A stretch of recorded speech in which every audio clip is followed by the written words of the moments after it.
Opa, e aí pessoal da plataforma 76. Hoje estamos aqui com uma tier list de jogos do FNAF. Basicamente tem todos aqui. E basicamente eu vou classificar em categorias, como por exemplo clássico, depois a segunda categoria acima da média, a terceira medíocre, a quarta inovador, mais repetitivo, a quinta esquecível e a sexta são jogos que eu sinceramente não tenho nenhuma opinião formada sobre e que alguns aqui eu nunca sequer vi na minha vida, entendeu?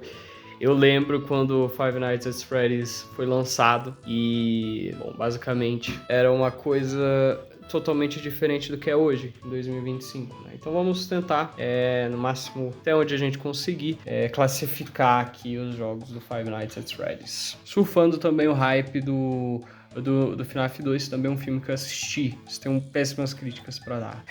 Assim, filme bem mais ou menos. Mas tudo bem, não estamos aqui falando sobre o jogo, perdão, sobre o filme, mas a gente está aqui para falar sobre os jogos, que para mim é uma tarefa bem nostálgica, para falar a verdade. O primeiro jogo é Five Nights at Freddy's, o único original, e tem os 4 animatronics, perdão, 5, né, incluindo o Golden Freddy. E para mim, para você entender basicamente o que é Five Nights at Freddy's, jogar o primeiro jogo vai te ensinar. Ele é um clássico, isso para mim é sem dúvida, dentro da lore é um clássico. O problema para mim é o fato de que Five Nights at Freddy's 1, ele é basicamente o jogo que você não precisa ligar as câmeras. A grande temática do Five Nights at Freddy's é pelo fato de que você é um segurança, um guarda noturno usando câmeras de segurança, mas você não precisa usar as câmeras de segurança, né? Porque a única câmera de segurança útil seria a do Foxy para você meio que barrar ele ali, de avançar. Fora isso, você só tem que ficar controlando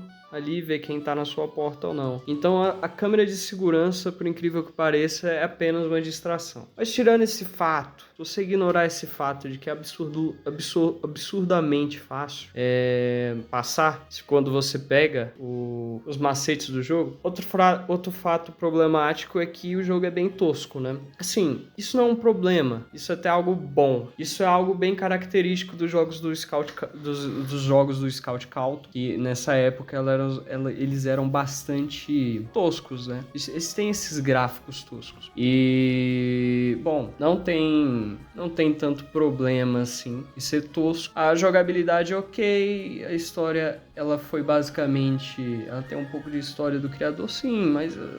FNAF ele não se baseia na história que o jogo te conta, mas no que os fãs contam a partir da história que o jogo conta. Meio confuso isso. E temos o FNAF 2. Pra mim é um jogo acima da média. O FNAF 2 ele é um jogo com vários animatronics, né? Não vai ser o jogo com maior número, mas até aquela época eram vários. A jogabilidade ela melhora, um pouco mais divertido, apesar de ser repetitivo. O próximo jogo é essa versão teste de Five Nights at Freddy's 3, que vira algo mais como artigo histórico, né? Hoje em dia não tem tanto seu valor. Vou colocar aqui porque não faz sentido categorizar. Então, pulando para Five Nights at Freddy's 3, nós temos aqui o primeiro jogo de toda uma franquia que, sinceramente, é inovador, mais repetitivo. Ele tinha tudo para ser um jogo divertido, né? Mas se você tirar a parte dos minigames, a parte da história, se você tirar todos esses fatos que vão além da gameplay, você encontra um jogo bem repetitivo, que aqui, a partir de agora, você começa a se questionar se você realmente se assusta. E pra mim, Five Nights at Freddy's 4 também é um jogo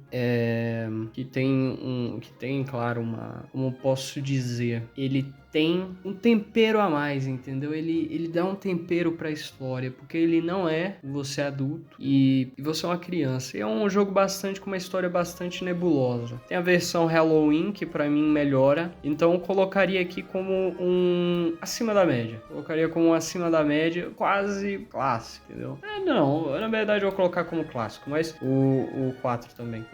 Mas, cara, é um jogo que é bem fechado, é chatinho também, tem aquela coisa da respiração na porta e tal. Enfim, uma mecânica nova. Tem uma mecânica de jogo nova, né? Temos aqui Five Nights at Freddy's World. Foi um jogo que eu não sei se ele é muito conhecido hoje em dia, mas eu lembro quando ele lançou e ele era basicamente uma espécie de RPG que envolvia Five Nights at Freddy's. É inovador? É. Ele não chega a ser repetitivo, ele tem umas mecânicas divertidas. Eu coloco ele como um jogo medíocre. Ele diverte, mas ele não vai... Eu não sei, dependendo de que tipo de jogador você é, ele não vai te dar tanta vontade de continuar jogando. Temos aqui Five Nights at Freddy's Sister Location. Eu também lembro quando foi lançado e... Bom, como posso dizer, é um jogo que ele foge do que a gente esperava, né? A gente esperava mais um jogo sobre um cara cuidando de basicamente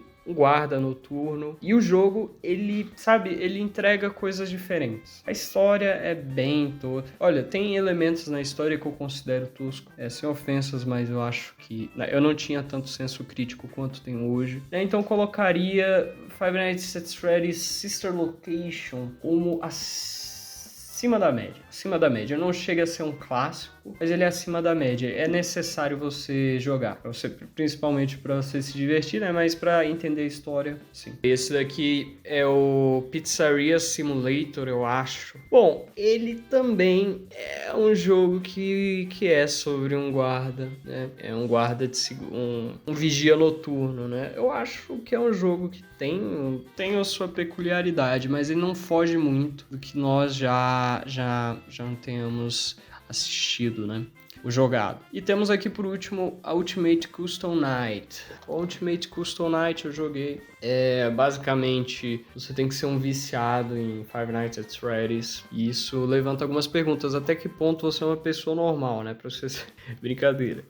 Mas, bom, Ultimate Custom Night, eu não escuto mais quase ninguém falando sobre esse jogo. Eu não sei se é meu afastamento do fandom e tal, mas pra mim é um jogo que ele é basicamente um teste de resistência, para saber até quanto tempo você aguenta dentro da pizzaria, daquele lugar, sei lá, resistindo à noite. Pra mim é basicamente só um jogo esquecível, sabe? Ele não me parece um jogo que eu me lembre tê-lo jogado e gostado, sabe? Eu lembro também do Mr. Guinness ganhando o Top 5, sendo um dos primeiros a ganhar 50-20, essas coisas. Mas, sendo bem sincero, é um jogo que caiu no esquecimento, não tem nenhum momento bom assim. Então, recapitulando, a gente termina assim. Clássico absoluto, Five Nights at Freddy's, apesar das minhas críticas que eu tenho em relação a esse jogo. Em segundo lugar, a Five Nights at Freddy's 4, eu acho que é um jogo que ele tem pontos em que ele é ok e ele tem pontos onde ele é muito bom. E acima da média, Five Nights at Freddy's 2 com Five Nights at Freddy's Sister Location acima da média pra mim. E jogos medíocres do Five Nights at Freddy's World e o Pizzeria Simulator. Eu não sei se esse é o do Pizzeria Simulator, mas eu considero o Pizzeria Simulator. E FNAF 3 pra mim é inovador, mas ele tá quase caindo pra esquecível, né? E o Custom Night pra mim já se tornou uma coisa totalmente esquecível. Muito bem, essa é minha tier list dos jogos de Five Nights at Freddy's. Obrigado a todos que acompanharam até aqui. Se inscreva no canal, deixe seu comentário. Obrigado, falou!